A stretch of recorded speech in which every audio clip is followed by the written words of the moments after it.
In the north, an unstoppable tide of warriors marches toward the heart of Rome. Giants from the cold lands of Germania, the Cimbri and Teutones, sweep across Europe like a storm, leaving nothing but fire and blood in their path. The Republic trembles, and yet against impossible odds, Rome refuses to fall. In the north beyond the Rhine, a shadow stirs. Giants walk the forest, their footsteps shaking the ground, their eyes glinting with hunger. Tribes called the Cimbri and Teutones march south, leaving villages smoldering, armies shattered, and the very name of Rome trembling on the lips of terrified provincials. The year was 113 BC, and Rome, mighty though it seemed, faced an enemy unlike any before. The Senate debated in marble halls, voices echoing off stone columns. Some argued for diplomacy, others for war, but none truly grasped the scale of the approaching storm. At the heart of the Republic's struggle were men of ambition and courage, yet also a fatal pride.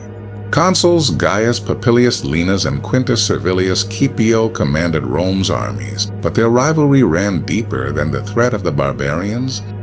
While Linas urged caution and preparation, Scipio's disdain for his colleague led to fragmented strategies and disunity in the field. Rome's own political fractures mirrored the chaos on its northern frontier.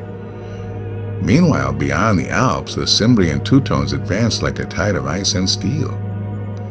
Boiorix, the towering Cimbrian chieftain, surveyed the Roman provinces with cold calculation. His warriors, clad in furs and wielding massive swords, were not merely raiders. They were a force of destiny, convinced that the gods themselves had chosen them to conquer the world south of the Danube. The first clash came at Noreia in the misty valleys of Noricum. Roman legions, disciplined yet unprepared for the cunning and ferocity of the northern warriors, fell into ambush. Arrows darkened the sky, spears shattered shields. The ground was slick with mud and blood as Rome's best soldiers struggled against a foe that fought with relentless, almost feral energy. Linas barely escaped with his life, while Scipio's arrogance cost thousands. Panic raced back to Rome, carried by fleeing survivors and grim news. And back in the Senate, whispers of doom grew louder. Merchants shuttered their shops. Mothers clutched their children as rumors of entire legions, annihilated, spread through the streets. People demanded answers, but the men in power were divided, more concerned with personal glory than survival. And then, as winter approached, reports came of another Cimbrian force, larger and hungrier than the first, sweeping across Gaul toward Roman lands. Rome, reeling from defeat, faced a terrifying reality. The Republic itself might crumble under this northern tempest. It was in this moment of despair that a new figure began to rise, a man of uncommon vision and iron will. Gaius Marius, a novus homo, a new man outside the old aristocratic order, would soon take command of Rome's legions. But could even his genius withstand the coming storm? Could Rome survive what had already destroyed so many of her sons? The stage was set. The barbarians marched, and the Republic's fate hung by a thread. Winter melted into spring, but Rome's heart was cold with fear. News of Arausio, the disaster that awaited the Roman legions in 105 BC, traveled faster than the barbarians themselves.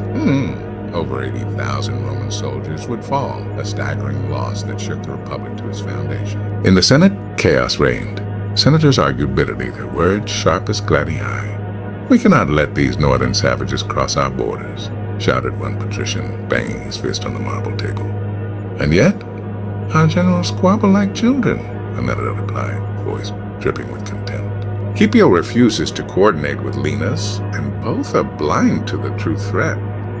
Rome's politics were as treacherous as the battlefield. Rivalries and pride undermined strategy. Soldiers marched into traps while senators debated tribes. Meanwhile, beyond the Alps, Boiorix and Tudobatus, chieftains of the Teutones, scouted the valleys and rivers like predators, anticipating every Roman mistake. It was in this crucible of despair that Gaius Marius rose. A man of modest birth, but immense resolve, Marius saw the flaws of Rome's legions and the corruption of her politics. "We cannot fight as our fathers did," he told his officers, eyes burning with conviction. "A discipline, training, and strategy will be our sword." Marius enacted reforms that stunned the Senate.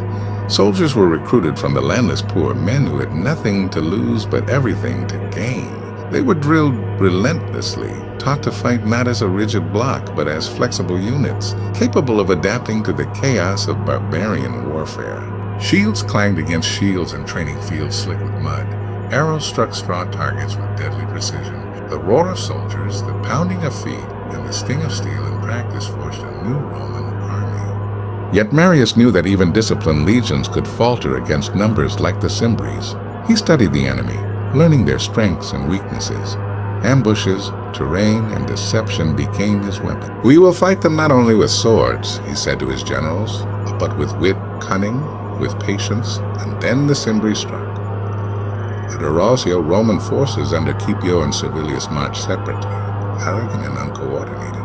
The barbarians descended like a flood. Spearstormer, cavalry was scattered. Cries of dying men echoed across the valley. Roman formations collapsed, leaving thousands of bodies to the cold winds. Scipio fled in disgrace and Linus barely escaped, his dignity shattered. Rome itself trembled. Citizens in the streets wept. Markets closed. The Senate whispered of curses and God's anger. And yet, Marius, still untested in real battle, prepared to face the approaching storm. "Rome has fallen," he murmured to his officers. "But Rome will rise again. We will meet them, and we will show the world what it means to defy fate." The stage was set for Rome's redemption. Marius' legions, hardened by months of grueling training and relentless discipline, waited in the hills of Aquae Sextiae. The Teutones, confident after their victories at Arausio, marched into the valley unaware of the trap that awaited them. Smoke from campfires drifted across the morning mist, the air thick with anticipation and dread. Marius stood before his men, his voice calm yet commanding. "Today we fight not only for Rome, but for the memory of those who fell at Arausio. Let every step, every strike be a tribute to the Republic." The battle erupted with the ferocity of a thunderstorm. Spears clanged against shields. Arrows darkened the sky. Roman manipular formations moved with precision, surrounding the Teutones and cutting them down with disciplined efficiency. Marius had anticipated their strength, using ambushes in the terrain to offset their overwhelming numbers. In the chaos, heroes and tragedies unfolded. Centurions led desperate charges to protect their comrades, while soldiers fought side by side, mud and blood caking their armor. The roar of combat was punctuated by the cries of the fallen, the clash of steel, and the distant thunder of the Alps. Yet Rome held firm. Weeks later, 101 BC, the final confrontation awaited. The Cimbri, enormous in number and driven by desperation, advanced with the weight of destiny behind them. But Rome, reborn under Marius' vision, stood unshakable. The clash was apocalyptic. Romans and barbarians locked in mortal struggle. Thunder rolled across the plains, smoke rose from burning villages, and the earth was churned to mud by thousands of feet. Marius' genius proved decisive. Using precise formations, feigned retreats, and concentrated strikes, he decimated the Cimbri. Boiorix fell in the chaos, and the remnants of the tribe fled north, never to threaten Rome again. Victory came at a tremendous cost. Thousands lay dead, yet the Republic survived. Back in Rome, the consequences rippled through the city. Citizens cheered as Marius returned triumphant, yet the cost of survival weighed heavy. Streets once vibrant with life were now filled with the ghosts of those lost. Families mourned sons and husbands. The Senate, humbled by defeat and grateful for salvation, began to recognize the power of merit over birth, a subtle shift in Roman politics.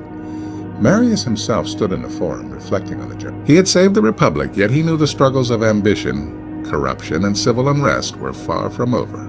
Rome had survived the storm, but the echoes of Vercellae would haunt the Republic for decades to come. Rome did not fall, Morgan Freeman's voice would intone, slow and reverent, because of walls or wealth or fear, but because of men who refused to surrender. The Republic endured, forged in blood and courage, ready to rise again. And yet, every victory leaves a shadow, a reminder that even Rome's greatest triumphs carry the weight of what has been lost. The Cimbrian storm was broken. Rome survived. But in the ashes of battle, the seeds of civil war and reform had been sown, and the Republic's true trials were only beginning.